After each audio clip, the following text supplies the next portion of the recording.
अगर आप भी चाहते हैं कि रुदल पंजनार के ऑडियो वीडियो सबसे पहले आप तक पहुंचे तो हमारे चैनल रुदल पंजनार को सब्सक्राइब करें और घंटी के निशान को अवश्य दबाएं। धन्यवाद। प्रेम से बोलिए माता भगवती महारानी की जय। बाबू साहब बाबू साहब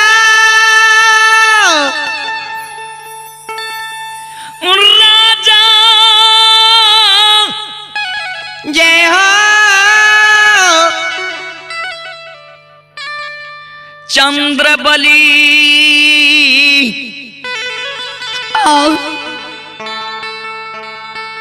के द्वार पर धर्मराज बुबा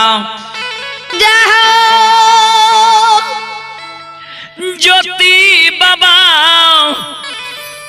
के रूप में खसी दान में मैंग रहलिए।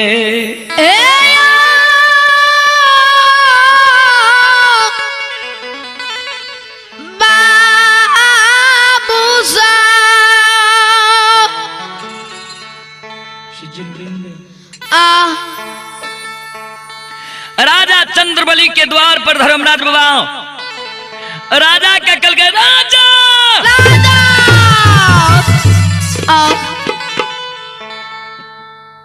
धन के लोभी बने छ। अगर तू खसी हमरा दान में नहीं देब हो राजा जे आन धन लक्ष्मी हाथी हत्सार घोड़ा घुड़सार नौकर नौरी मुंशी देवान हीरा लाल जवाहर मोती देख के तोरा घमंड भा गेलो ये राजा हो जे हम राजा छी। घड़ी क्षण में पूरा संपत्ति के नष्ट कर देबो। जय 5 गो बेटा देख राजा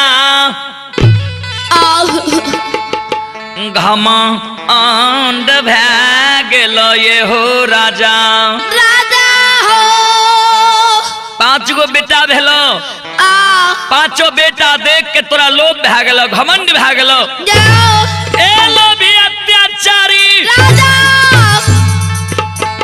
अक्षमित नगर में हम घड़ी में घोर पल में परले मचा देबो। अपांगा चोये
आत मोरिए जैसा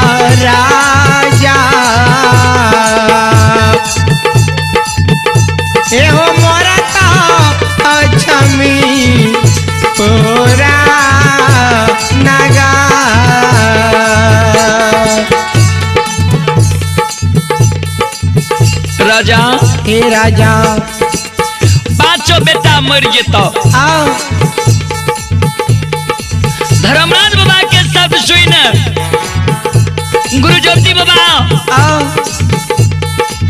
के रूप में धर्मराज बाबा छे। धर्मराज बाबा के शब्द सुन के राजा चंद्रबली डरा गेले। बाबा बाबा पांचों बेटा के जन्म रानी पतिवार्ता चंद्रावती दिल के एक बेर रानी से हम विचार करे छी जे खसी दान में देते कि नहीं देते। सज्जन वृंद श्रोता भगवान माँ बहन बाबू भैया सब आएगा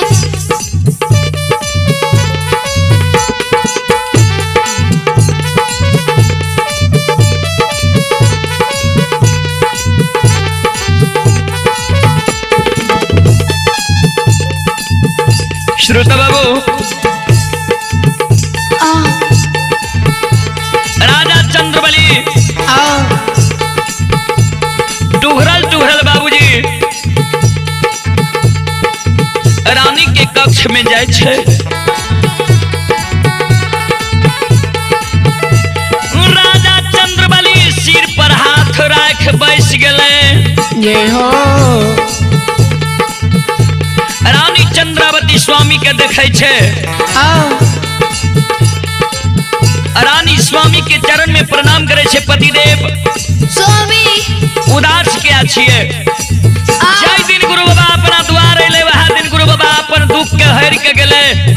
आ यहाँ सिर पर हाथ लेके किया बैसल छिए उदास। राजा के उदासी शोभा नहीं दैये। आओ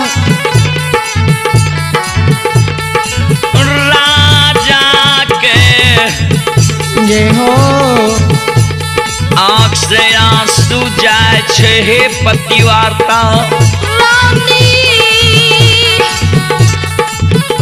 गुरु बाबा के स्वरूप में एक महात्मा अपना द्वार पर अइले।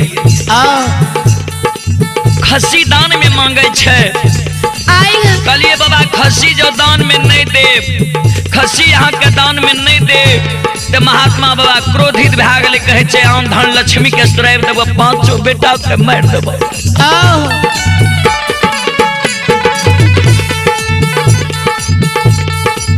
की करबो पतिवार्ता। हे रानी रानी चंद्रावती कल के स्वामी स्वामी चलू हम ओए महात्मा बाबा का जवाब देबे। राजा और रानी जय हो महात्मा बाबा के नजदीक आवे छे। बाबा बाबा क्या ने हमरा द्वार पर यहाँ भोजन करे के आदेश दे छी। कौन चीज बाबा भोजन करबे, कौन चीज सुधारल जाए। आओ श्रोता सज्जन वृंद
यहाँ भोजन करे छियै भोजन के बाबा आदेश दियौ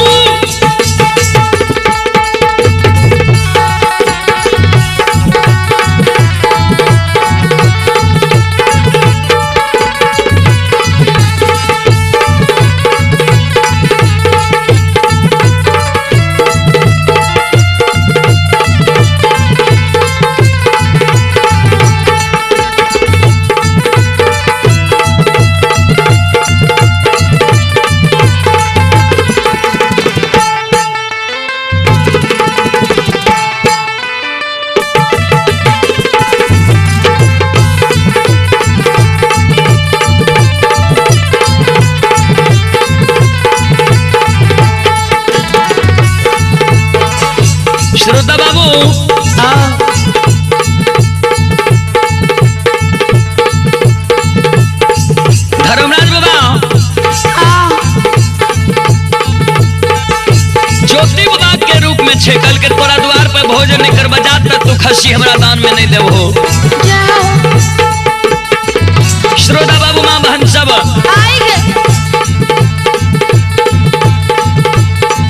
ये यो भाग के बेर भगवती के सुमरा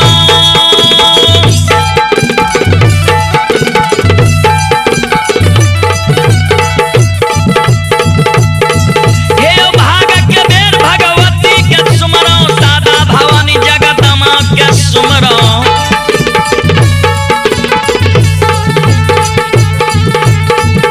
ज्ञान दे भैया गुरु बाबा के सुमरो विद्या के दाता सरस्वती के सुमरो गौरी के पुत्र गणेश के सुमरो उमापति यो महादेव के सुमरो खारे यो वीरा पवन सुत के सुमरो दुर्गा काली महाकाली के सुमरो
आयो भगती के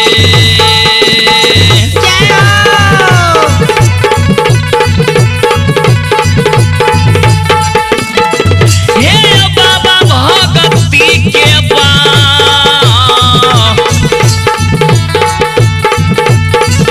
वास्तव में ये यो बसे छे समाज लोग बाबा दुनिया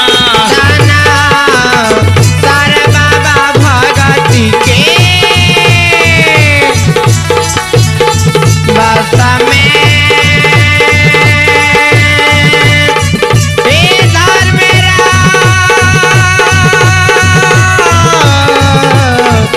घर मेरा ये बाबा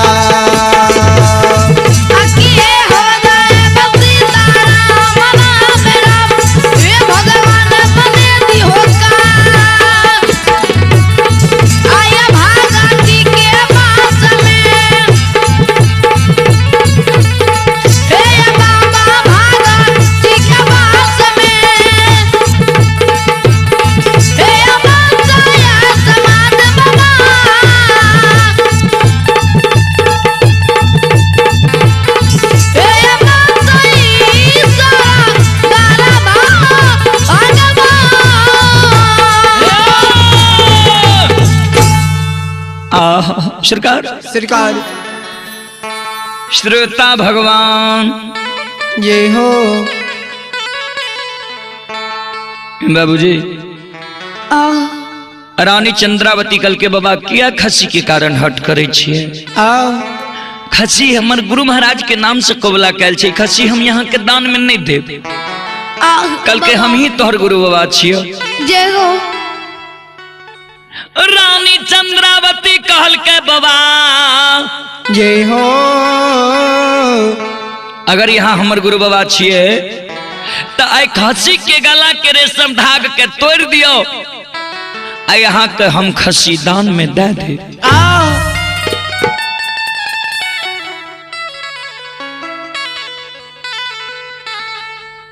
श्रोता बाबू आओ माँ बहन बाबू भैया सब जय हो धर्मराज बाबा ज्योति बाबा के रूप में छे रानी जय हो। खसी के गला के रेशम धाग टूटे या नहीं टूटे वैसे तोरा कौन मतलब छ। कल के गुरु बाबा हमरा प्रमाण देने गले जे दिन तोरा द्वारे वो खसी गला के रेशम धाग टूट जेते, यहाँ खसी गला के रेशम धाग के तोड़ दियो, आ यहाँ के हम खसी दान में दे दे।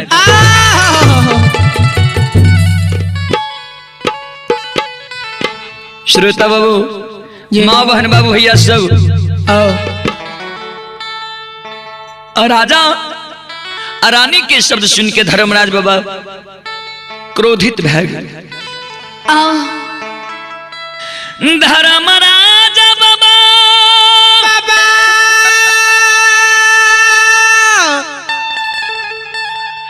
राजा के ए आबा बाबू साहब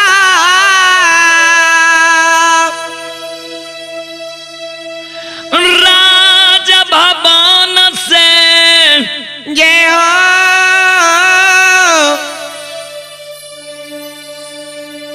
द्वार से आओ नीचा आ होई छई। ए आबा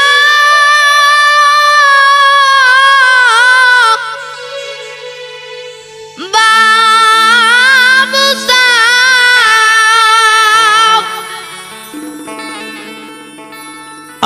सरकार सरकार आओ राजा के द्वार से धर्मराज बाबा नीचा होय छे। जय हो धर्मराज बाबा राजा के आन धन लक्ष्मी पांचों बेटा के श्राप देलक। आओ द्वार से आओ धर्मराज बाबा नीचा होय छे। राजा रानी दोनों प्राणी कर जोड़ के धर्मराज बाबा के पाछे जय हो अर्जी विनती क्या रहले बाबा हमरा द्वार पर भोजन कैल लियो।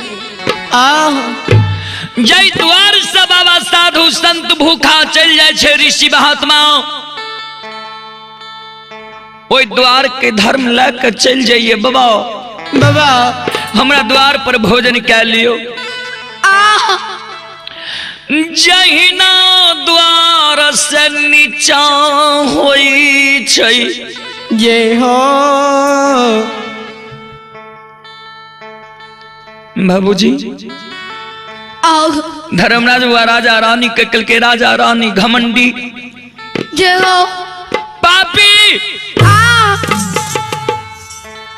लौट के जो आन धन लक्ष्मी तोहर द्वार से विदा भय रहलो ये।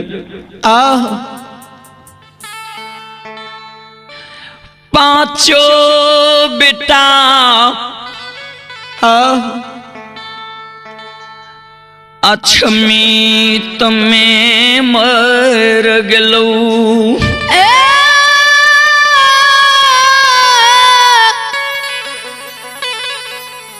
राजा रानी गाय सरकार दीर्घाज आओ जय हिंद राजा रानी दोनों प्राणी लौट के द्वार पर आवे छे। आओ राजा के बड़का बेटा आओ धर्म द्वार पर दूध भात कटोरा में खार। आह श्रोता बाबू, जय हो। राजा के बड़का बेटा द्वार पर कटोरा हाथ में ये दूध भात जे खाए रहे। आह सज्जन वृंद, राजा के बड़का बेटा ये हो द्वार पर मरल परल छई।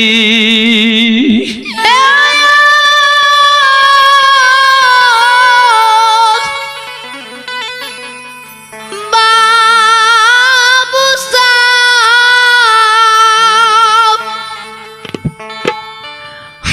रानी राजा आह भैर पांज बेटा के उठावई छै। आह हे हो बाबू, बेटा हे हो सुगा, की भेलो? आह दौड़ के राजा रानी आंगन जाय छै। आह आंगन में जे बेटा पालना में झूले रहे, पालना में जे बेटा रहे, वो बेटा पालना में मरल परल है। जय हो। आह जे बेटा राजा के आह झूला पर झूले रही, आह बेटा झूला झूले त मरल परल छ। आह छोटका बेटा आह चंदन कुमार लाली सेज पलंग पर सुतल रह। आह राजा के जय हो। छोटका बेटा दुलरुआ लाली सेज पलंग पर मरल परल है। आह सज्जन वृंद, जय हो। पांचों बेटा आह के आंगन में लावे छे। राजा रानी छाती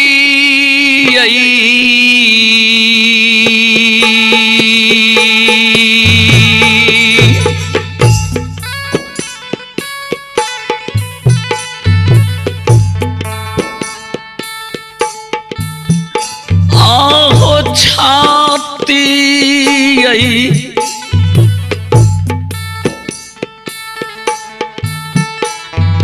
में मुँह का माली आह भगवान आहे मारई है।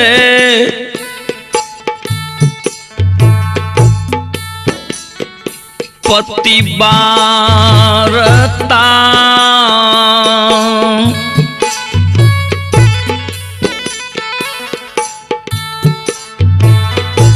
रानी आछामी तो पुराना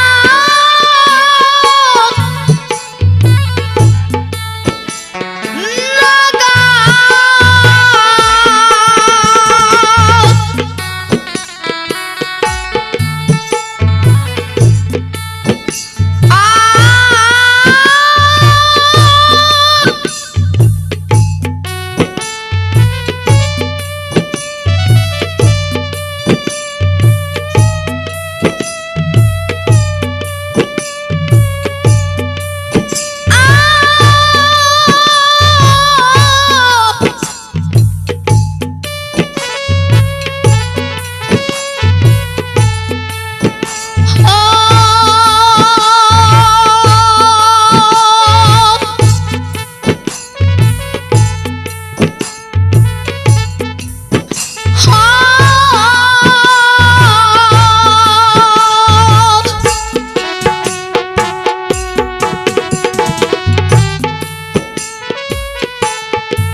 रानी आह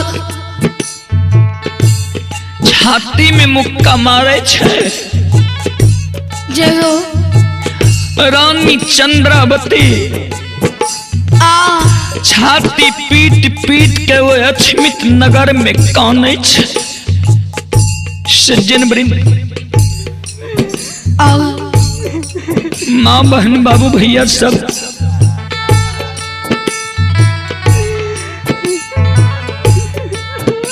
हे श्रोता सज्जन वृंद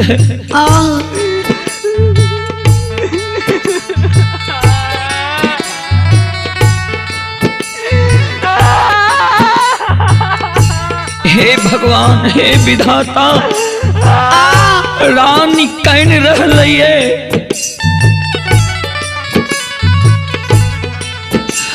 राजा चंद्रवली एक बगल कहन रहलिए रानी चंद्रावती एक बगल कहन रहले। श्रोता सज्जन वृंद माँ बहन बाबू भैया सब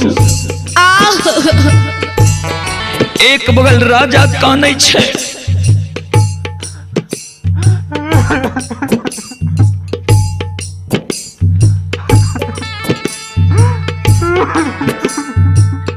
एक बगल रानी कहने रहला है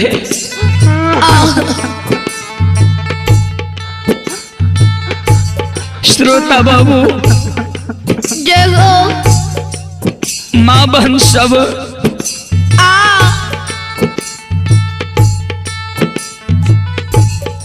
राजा रानी काने छे। जय हो के कराये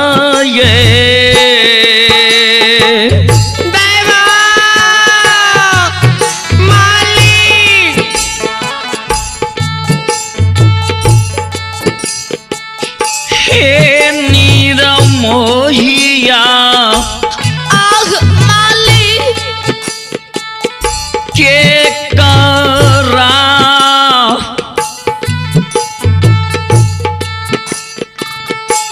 देख के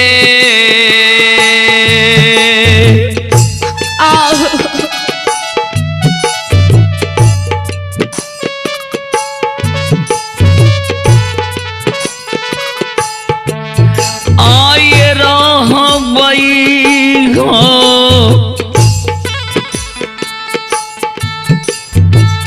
विधाता जी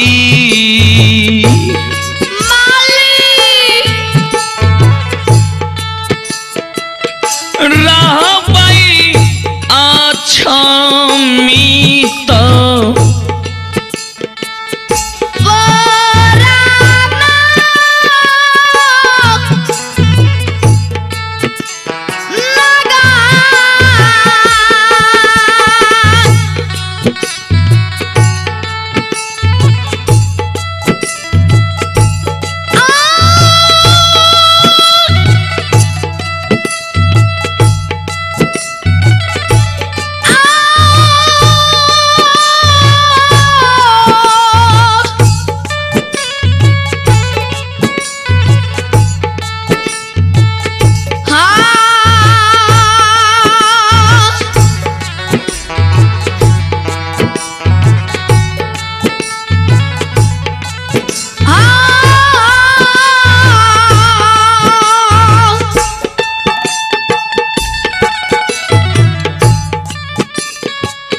खैर आह सरकार राजा रानी दोनों प्राणी लौट लौट अछमित नगर में कान्हे है। आह श्रोता बाबू माँ बहन सब जय हो राजा कैन रहलइए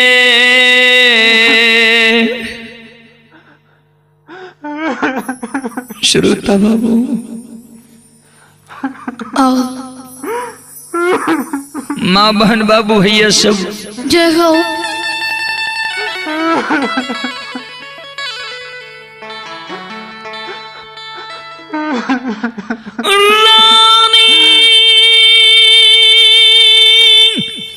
रानी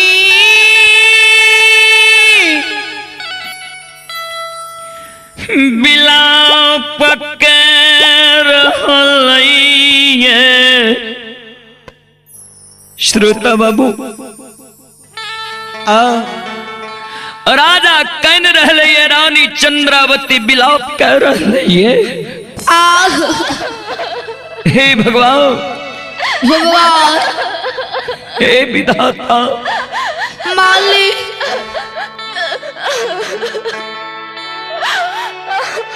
हे पार ब्रह्म परमेश्वर हे परमात्मा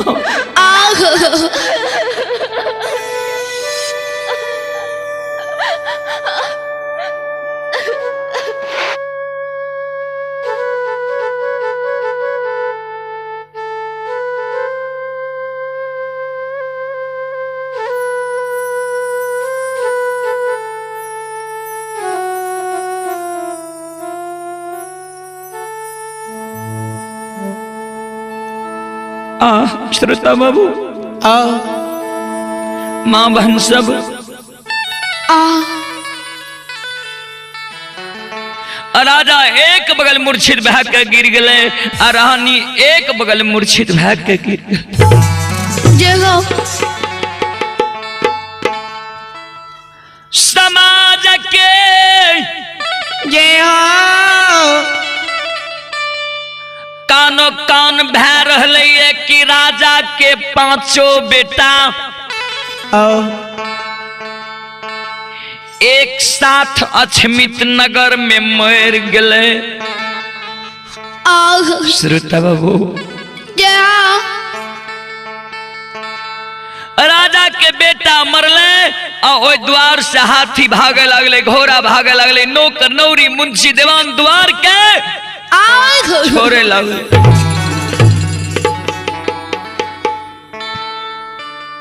समाज के मरार मंजन जय हो प्रमुख लोग दाय माय बाबू भैया सब आबैये क्यों राजा के धीरज बंधावे छे आ क्यों रानी के धीरज बंधावे छे नहीं खाना आह बाबूजी श्रोता सज्जन वृंद समाज के लोग मन में सोचे छे कि जा तक राजा के पांचों बेटा सामने में रहते ता तक राजा रानी दोनों प्राणी व्याकुल मूर्छित भेल रहते। ऐसे अच्छा राजा के बेटा के दाह संस्कार कह दिल जाए। समाज के मरर मंजन हित प्रेम बाबू भैया कांच बांस लाबैये फरकी डोली बनाबैये आंगन में उत्तर दक्षिण के चौका दै छै आ ओय पर पांचों बेटा के सुतावे के तैयारी कह रहे जे शमशान ले जेबे।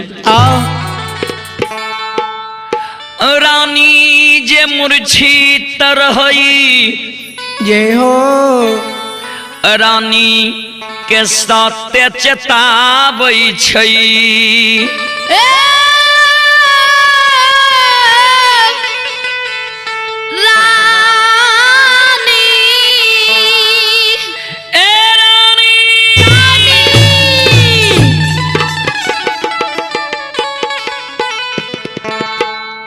रानी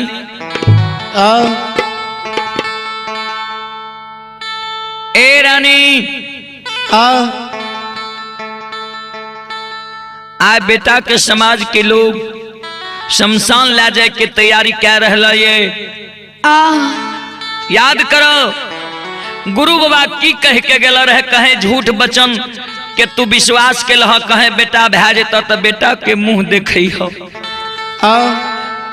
बेटा बिना दोष रोग बीमारी से मर जात तो बेटा के नहीं आग में जले है, नहीं पानी में भसे है, नहीं मिट्टी में दफने है। हे रानी रानी वो बात का याद करो। रानी चंद्रावती ये हो स्वामी के नजदीक जाय छै। रानी राजा के भैर पांज के उठावे छे स्वामी स्वामी पतिदेव। आंधन लक्ष्मी द्वार से जा रहलैये स्वामी अब बेटा मर गेलै। आब नहीं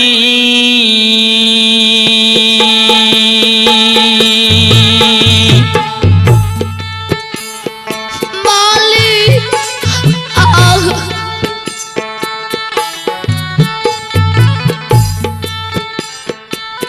स्वामी आब नहीं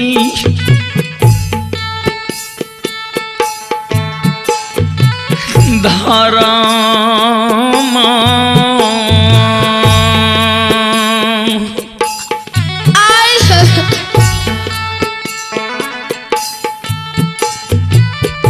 बचत है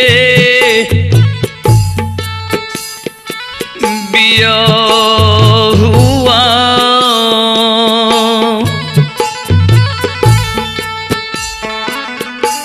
नहीं बचतैया छमी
लिए।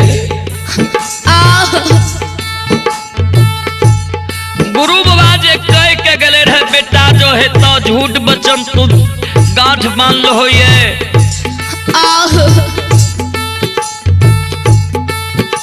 तो बेटा के मुंह हमरा देखई हो। आज समाज के लोग बेटा के लिए डोली फरकी बनाकर शमशान ले जाए के कारण तैयारी है। अगर बेटा के शमशान जाके दाह संस्कार क्या देते स्वामी, आइए गुरु आई के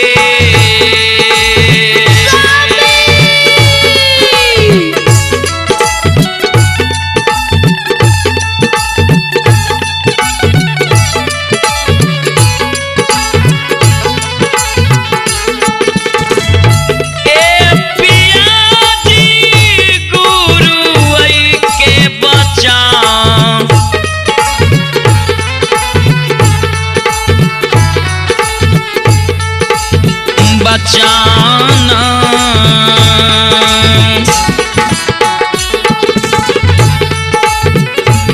आहे झूठा होई ते स्वामी, भेज तैया छामीता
सत्य भै जेते।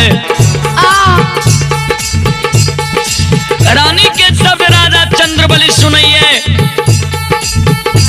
राजा जे बेहोश बेटा के शोक में सोगा के गिरल रहे, राजा खार भै गेले।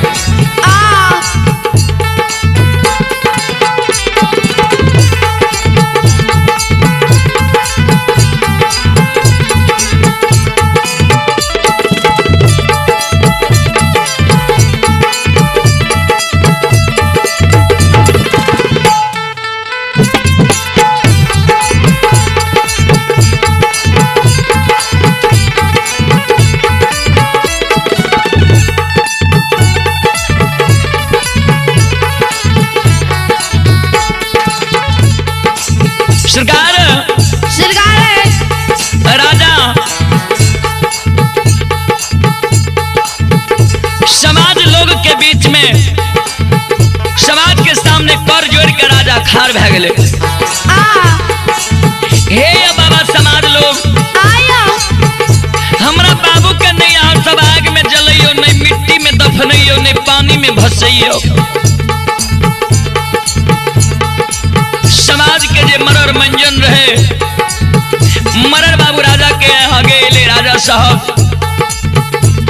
ये दुनिया में जन्म लेलक ये हो, ओकरा एक न एक दिन ये संसार से जा पड़िए। बेटा के हाथ से यहाँ के सुख नहीं लिखने रहे भगवान। हे राजा राजा नहीं शोक करू। यहाँ ई बात क्या कहे छिए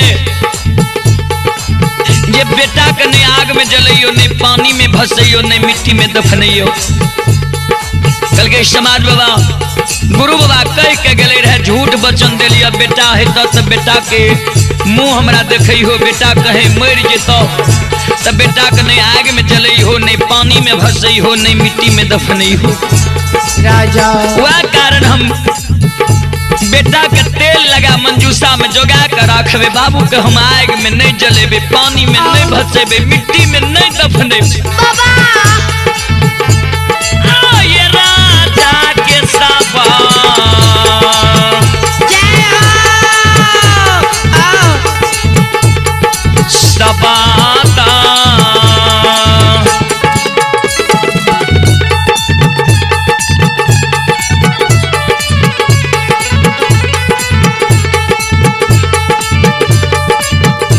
आयो राजा के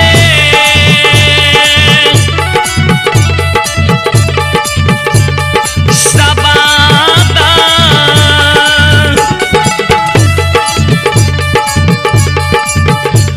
आज सुनै छैयो समाज लोग बाबा अच्छा मित्र के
राजा राजा राजा चंद्रबली के साधु अछमित के स्वर समाज बाबू सुनइए।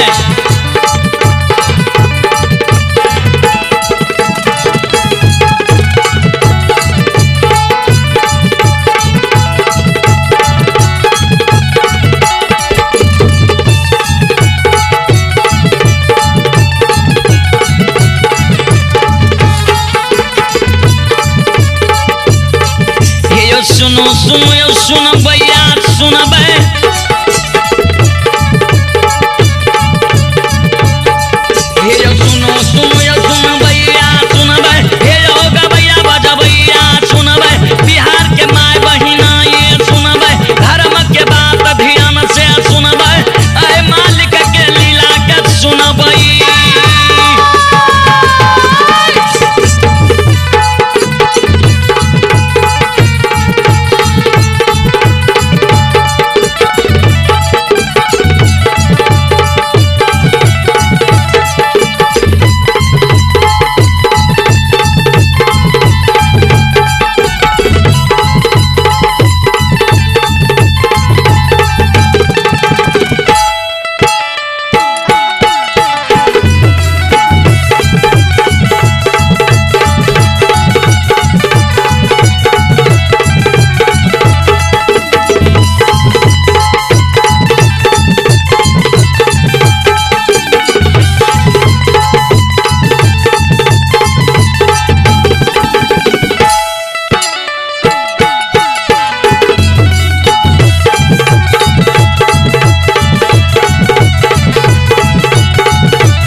श्रोता सज्जन वृंद, जय हो। आइए मैं अब इस प्रसंग को यहीं विराम देता हूं। यहां से आगे की प्रसंग मैं राजा चंद्रबली भाग 4 में सुनाने का प्रयास करूंगा। आप लोग शांति से सुनने की प्रयास करेंगे। आप लोग सुने मां भगवती लोगाथा भगत मंडली, गायक रुदल पंजियार, ग्राम पोस्ट बेलवारा, थाना सिमरी, बख्तियारपुर जिला सहरसा। तो मैं आप सभी श्रोता भगवान मां बहनों से क्षमा चाहता हूं। मुझसे जो त्रुटि गलती हुआ हो उसे आप लोग बच्चे समझकर क्षमा करने की कृपा करेंगे।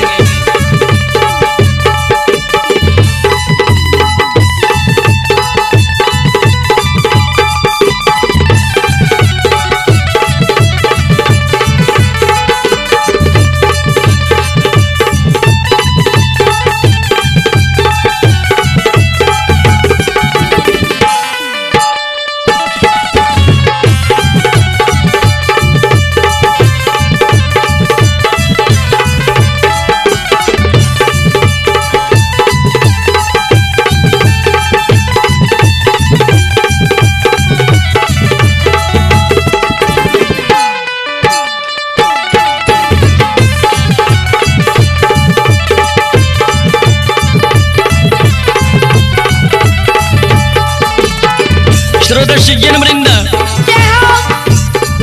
हे हो भगत के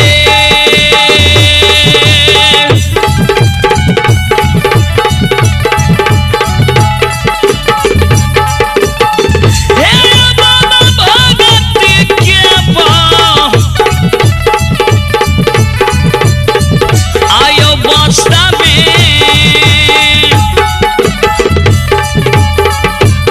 हे